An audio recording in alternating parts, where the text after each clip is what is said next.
Ana Catalina Emery, Visiones y Revelaciones Completas, cuarta parte. La vida de Jesucristo y de su Madre Santísima. Época duodécima. Desde la resurrección de Jesucristo hasta la asunción de María Santísima. 7. Las almas de los patriarcas en torno de Jesús. Mientras estaban los apóstoles ocupados en la pesca, he visto a Jesús rodeado de muchas almas de los patriarcas, que él había librado del limbo, seno de Abraham. También le rodeaban muchas almas libradas de lugares, cavernas, pantanos y desiertos donde estaban relegadas. Las veía venir desde el valle de Josafat. Durante todo el tiempo que Jesús no está con los apóstoles, lo veo rodeado de las almas de estos antepasados, especialmente de los que pertenecen a su genealogía, desde Adán y Eva hasta Noé, Abraham, los patriarcas y todos sus descendientes. Va Jesús con ellos, indicándoles todos los lugares y enseñándoles todo lo que Él ha hecho y padecido por todos y por ellos. Ellos se sienten consolados y purificados al mismo tiempo y llenos de gratitud. Les enseñó los misterios del Nuevo Testamento, por los cuales ellos se ven ahora libres de sus encierros. Lo veo andar con esas almas por Nazaret, en la gruta de Belén y en todos los lugares donde sucedieron misterios de la redención. Se puede distinguir en esas almas por cierta fuerza en unos y cierta debilidad o delicadeza en otras, si informaron a hombres o mujeres. A mí se me representan vestidos de largos hábitos brillantes. Parecería que sus vestiduras se arrastraran detrás, más largas, en muchos pliegues. Aparecen en ellos los cabellos, no como tales, sino como rayos de cierta significación, y reconozco este brillo aún en las barbas de los santos. Sin señales exteriores, yo distingo a los reyes, y especialmente a los sacerdotes que han tenido relación con el arca de la alianza, desde Moisés en adelante. A estas almas las veo cernirse y flotar en torno de Jesús, de modo que también aquí hay orden perfecto. Flotan y se mueven sosegada y noblemente.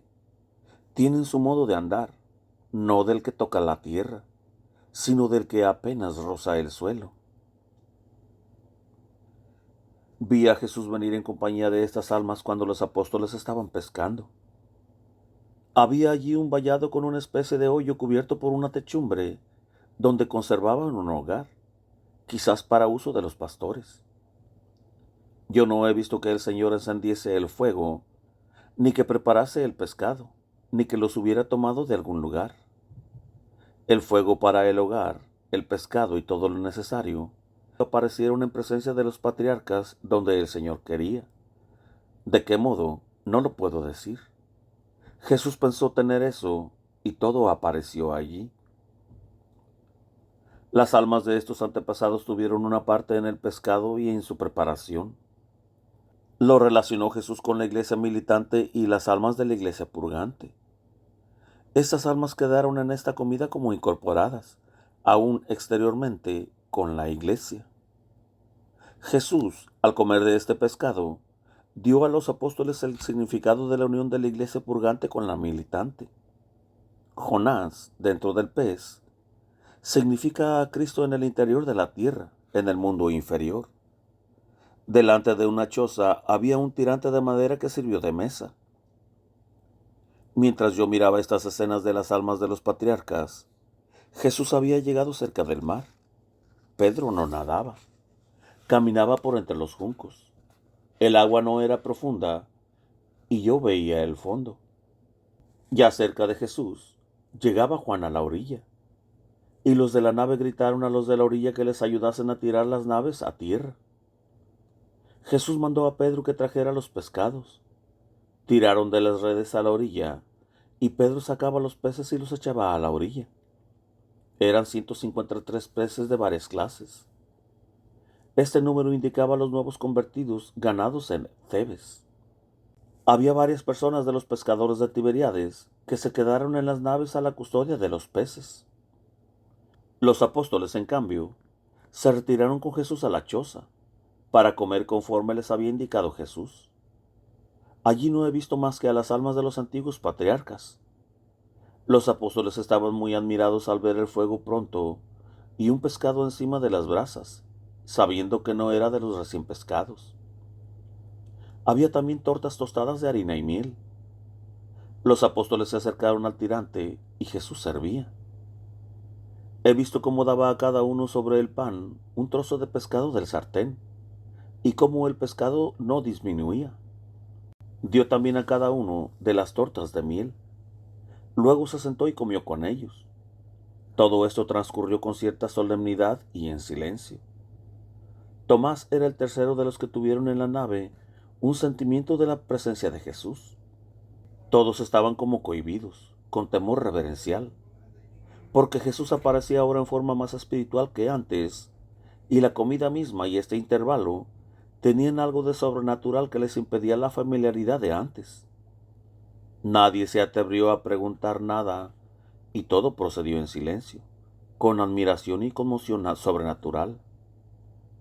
Jesús apareció más espiritualizado, y no se veía la impresión de sus llagas. Después de la comida he visto a Jesús caminando por la orilla del mar con ellos, y preguntar a Pedro con cierta solemnidad: Simón, hijo de Jonás, ¿me amas tú más que estos?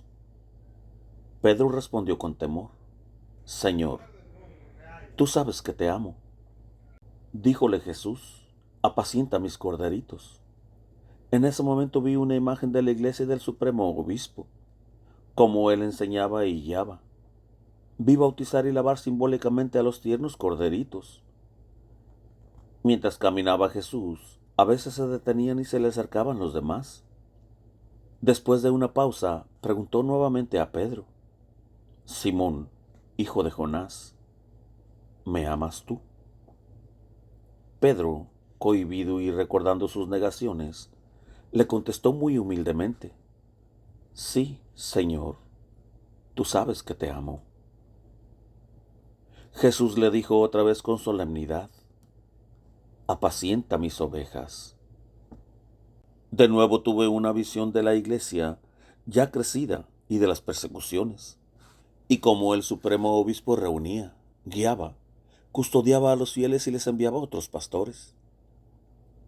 Después de otra pausa, cuando habían dado unos pasos, preguntó Jesús nuevamente: Simón, hijo de Jonás, ¿me amas tú? Pedro se entristeció porque pensó que Jesús no creía en sus palabras y porque recordó también su triple negación, y así respondió: Señor, tú lo sabes todo, tú sabes que te amo. Yo entendí entonces lo que Juan pensó: oh, qué amor tiene Jesús y qué amor debe tener un pastor de almas, puesto que Pedro, a quien entrega el rebaño, es preguntado 3 veces sobre el amor. Jesús le dijo de nuevo: apacienta mis ovejas. Luego añadió: en verdad te digo, cuando eras joven, te ceñías tú mismo e ibas donde querías. Cuando seas viejo, otro te atará, mientras tú abres los brazos, y te llevará a donde no querías ir por ti mismo. Sígueme. Entonces Jesús se volvió para proseguir su camino, y Juan fue con él. El Señor habló con él solo algo que no pude oír. He visto, en cambio, que mirando Pedro a Juan e indicándoselo al Señor, preguntó: Señor, ¿qué será de éste? Jesús le contestó, reprendiendo su curiosidad: si yo quiero que él permanezca hasta que yo venga, ¿qué te importa a ti de ello? Tú sígueme. Se volvió Jesús y siguieron caminando.